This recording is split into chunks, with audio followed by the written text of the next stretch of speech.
જૂનાગઢના ગિરનારમાં પવિત્ર અંબાજી મંદિરની ગાદી પરત કરવાની અસામાન્ય ઘટના હવે એક વિવાદમાં ફેરવાઈ ગઈ છે। મહંત તનસુખગીરી બાપુના અવસાન બાદ અંબાજીની ગાદીનો વિવાદ એ ચરમસીમા સુધી પહોંચ્યો છે। જો કે ભૂતનાથ મહાદેવના મહંત મહેશગીરીએ પત્રકાર પરિષદની અંદર એક મહત્વનો ખુલાસો કર્યો કે ગિરનારના ભવનાથ મંદિર પર હરિગીરી મહારાજે ગેરકાયદેસર કબજો જમાવ્યો અને જો આ બાબતે તાકીદે પગલાં નહીં લેવામાં આવે તો 1 ડિસેમ્બરના રોજ હજારો સાધુ સંતો સાથે ભવનાથ મંદિર પર કબજો જમાવવામાં આવશે। જો કે આ સમગ્ર મામલે જૂનાગઢના પૂર્વ ડેપ્યુટી મેયર ગિરીશ કોટેચાએ અંબાજી મહંતના મહંત પદને લઈને મહત્વના સવાલો જે છે તે પણ ઉઠાવ્યા છે। વિવાદ સામે આવતા હરિગીરી અને મહેશગીરી બંને સામસામે આવતા રોષ વ્યક્ત કરી અંબાજી મંદિરની સેવા પૂજાએ તનસુખગીરી મહારાજજીએ કરી છે અને તેમના પરિવારે પણ કરી છે, તો આ ગાદી તેમના પરિવારને સોંપી દેવી જોઈએ તેવી માગણી કરતો એક વિડીયો વાયરલ કર્યો છે। તેમણે સંતો વચ્ચેના વિવાદને લઈને જૂનાગઢ ખૂબ બદનામ થઈ રહ્યું છે એવો રોષ પણ ઠાલવ્યો છે। આખી દુનિયા જૂનાગઢને સંતોની નગરી માને છે।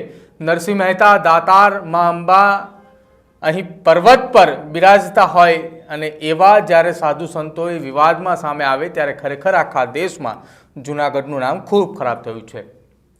ગિરીશ કોટેચાએ વધુ આ વિડીયોની અંદર જણાવ્યું હતું કે માણસોએ સંતોને પગે લાગતા હોય છે, મંદિરમાં દર્શન કરે છે અને માને તો એ સફળ થતી હોય છે। અને આ એવો ગંભીર વિવાદ થયો છે કે જ્યારે તનસુખગીરી બાપુ, જેને બાળ સ્વરૂપમાં કહી શકાય, તેમણે 50 વર્ષથી અંબાજીની પૂજા કરી છે। રોપવે તો હમણાં બન્યો, પણ જ્યારે સેવા કરતા તેમના ભાઈનો છોકરો, તેમના પરિવારજનોએ ખરેખર તો હક એ તેમનો લાગે છે।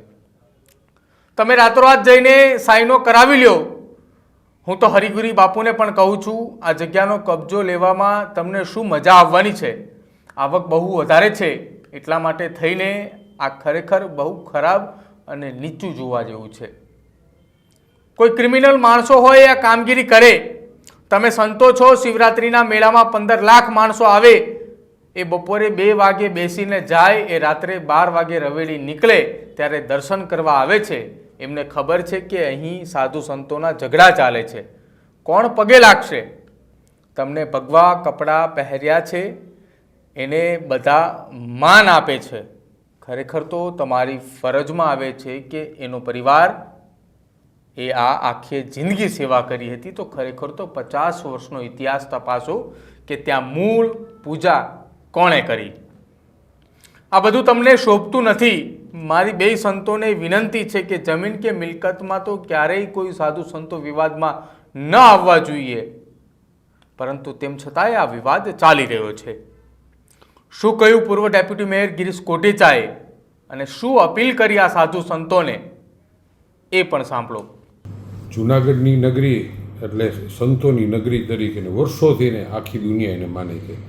નરસૈયાની નગરી, દાતાર, ગિરનાર પર્વત, મા અંબા એ બિરાજતા હોય, આવા જગ્યાએ જ્યારે સાધુ સંતોનો વિવાદ આવ્યો, ખરેખર આખા દેશની અંદર જૂનાગઢનું નામ ખરાબ થયું છે। હું એમ કહું છું કે સંતો અને માણસો પગે લાગવા આવે છે, એને પગે લાગતા હોય, મંદિરમાં અંદર દર્શન કરે ને માનતા હોય ને તેની માનતા પણ સફળ થતી હોય। આ વિવાદ એવડો બધી ગંભીર વિવાદ થયો છે કે જ્યારે તનસુખગીરી બાપુ એક બાળ સ્વરૂપ જેને કહી શકતા, અને અંબાજીમાં વર્ષોથી ને આજ 50 વર્ષથી ને અંબામાની પૂજા એણે કરી। રોપવે તો હમણાં બન્યો, પણ જ્યાં ત્યાં સેવા કરતા હતા એના ભાઈનો છોકરો, એના વારસદારો, ખરેખર હક એનો જ હોય। તમે રાતોરાત કોઈ કાગળની અંદર જઈને સાઇન કરાય એવું એમ? તમે, હું તો હરિગીરી બાપુને પણ કહું છું, આ જગ્યાનો કબજો લેવાનો શું તમને મજા શું આવવાની? એની આવક બહુ વધારે છે એટલા માટે થઈને આ ખરેખર બહુ ખરાબ, નીચું જોવા જેવું છે। આ કોઈ ક્રિમિનલ માણસ હોય ને એ આ કામગીરી કરે। તમે એમ સંતો છો, તમને પગે લાગવા, શિવરાત્રિના મેળામાં 15 લાખ માણસ આવે જ ને, એ બપોરે 2 વાગે પલોઠી વાળીને બેસી જાય ને તો રાતના 12 વાગે રવેડી નીકળે ને ત્યારે એ દર્શન કરવા આવે છે। એને ખબર છે આ દર્શન આવે એ લોકોને, 12-15 લાખ માણસોને, કે અહીં સાધુ સંતોના આવડા ઝઘડા હાલે છે, કોણ પગે લાગશે? તમને ભગવા કપડાં પહેર્યા જ ને એના માટે બધા માનપાન આપે છે, પગે તમને એના માટે થઈને લાગે છે। અવળો મોટો વિવાદ કઈ કારણ? પહેલાં તો તમારી જ ફરજમાં આવે કે એના કુટુંબના છોકરા વારે બેહવું જોઈએ। 50 વર્ષનો ઇતિહાસ કાપો કે એની સેવા કોણે કરી છે. ધનસુખગીરી બાપુ વયા ગયા પછી ભવનાથમાં હરેક જગ્યાએ ભંડારા થવા જોઈએ. એને બદલે આખા દેશની અંદર આ મારી જગ્યા છે ને મેં લખાણ લખી લીધું ને આ કે હું મારો ચેલો બેહાડી દઉં, આ શોભતું નથી. તમને માત્ર માણસો પગે લાગે છે ભગવા કપડાં જોઈને. તમારામાં એવડી આસ્થા હોવી જોઈએ કે તમારી અહીંયા આવે ને પગે લાગે ને તેના કુટુંબનું સારું થઈ જાય, કલ્યાણ થઈ જાય. માણસો દૂર દૂરથી દર્શન કરવા શું કામ એને આવે છે? અને રવેડી ટાઈમે તો દઈ આવે. ખરેખર તો એ જે 10 લાખ માણસો બેઠા ને એના દર્શન કર્યો ને તોય ઘણું છે. મારી ફરીને બેય સંતોને રિક્વેસ્ટ છે કે મહેરબાની કરીને એના કુટુંબનાને પૂછો, આખું કુટુંબ આત્મવિલોપન કરવાની આપે. ક્યાં સુધી એની હાલત થઈ હશે? 50 વર્ષથી ને જેણે સેવા કરી તમે કોઈથી ખબર કાઢવા નથી ગયા, એનો હાલવાલ નથી પૂછવા ગયા, અને છતાં તમારે તાત્કાલિક કબજો લઈ લો. અંબાજી જ્યારે રોપવે બન્યો પછી આવક ખૂબ ન્યા થાય છે, તો તમારે એ જગ્યાને જઈને શું કરવું છે? હું બેય સંતોને અને જુનાગઢને એટલું હરેક બદનામ થયું છે.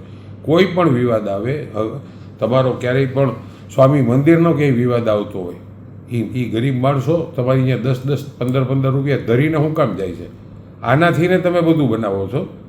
અને અત્યારે આ વિવાદમાં આ મારી જગ્યા છે, આ મારી જગ્યા છે, આનો હું સંત થઈ જાઉં એવું ન હાલે ભાઈ. તમને પગે લાગવે જ માત્ર ભગવા કપડાથી, અને તમારી કામગીરી ક્યાંય વિવાદમાં જ ન આવવા જોઈએ. એક પણ હું તો એમ કહું કે નો સ્વામી મંદિર ના કોઈ સાધુ સંતો, કે નો ભવનાથ ક્ષેત્રના, કે નો ઇન્ડિયા આખાના સાધુ સંતો જમીન કે મિલકત માટે તો ક્યારેય પણ વિવાદમાં ન આવવા જોઈએ. સનાતન ધર્મની ગરિમા ન જળવાતી હોય ત્યારે તમે તારે ગમે એ કરો એ બરાબર છે, પણ આમાં તમે આની જગ્યા હું લઈ લઉં, આની હું જગ્યા લઈ લઉં, આ શોભે છે? નાનામાં નાના છોકરાને, નાના નાના માણસોને પણ ખબર છે. અને ખરેખર ધનસુખગીરી બાપુ પાછળ જે રીતે બધાએ ભજનો કરવા જોઈએ અને ભંડારા કરવા જોઈએ, એને બદલે એની જગ્યાનો કબજો લેવા ગયા, આ ખરેખર વ્યાજબી નથી થયું. હું મારો સ્પષ્ટ મત આપું. હજી પણ એવું જ કહું છું કે તમે લોકો 2 જણા એના કુટુંબને જઈને મળો, ને એના કુટુંબની જે ઈચ્છા હોય, ખરેખર કોણ વારસદાર છે, ઘણે કોઈને 50-50 વર્ષથી સેવા કરી, એનો જેમાં હક છે. ફરીને બધા 2 સંતોને હું હાથ જોડી નમ્ર વિનંતી કરું કે આ વિવાદમાંથી નીકળી જાઓ. આખો દેશ અને ખાસ કરીને જુનાગઢ ખૂબ બદનામ થયું છે. તો આ અપીલ કરી છે પૂર્વ ડેપ્યુટી મેયર ગિરીશ કોટેચાએ, અને કહ્યું છે કે જુનાગઢ એ સંતોની ભૂમિ છે. ભગવા કપડાં પહેરીને આવનારો દરેક સંતને એ તમામ એ મનુષ્ય જીવ એ પ્રણામ કરતો હોય છે. તેમની જ્યારે કોઈ માનતા હોય છે, તેમની જ્યારે કોઈ બાધા હોય છે, તે જ્યારે પૂર્ણ થાય છે તો સૌથી પહેલાં એ ભગવાનને પગે લાગ્યા પહેલાં એ સંતોને પગે લાગતા હોય છે. જુનાગઢ એ સંતોની ભૂમિ છે, નરસિંહ મહેતાની એ ભૂમિ છે, અને આ વિવાદથી સમગ્ર દેશની અંદર જુનાગઢની આ ભૂમિ જે છે તે બદનામ થઈ રહી છે. સાધુ સંતો માટે ક્યારેય મિલકતની વચ્ચે ઝઘડો ન હોવો જોઈએ, અને આ ઝઘડો એ જુનાગઢની એક માં અંબાજી મંદિર જે આવેલું છે, ગિરનાર પર્વત ઉપર જે મંદિર આવેલું છે, તે મંદિરની ક્યાંક આવક જે વધી રહી છે તેના કારણે વધતો હોય તેવું પણ લાગી રહ્યું છે. અને આ વાત ગિરીશ કોટેચાએ એ વિડીયોની અંદર પણ કરી છે.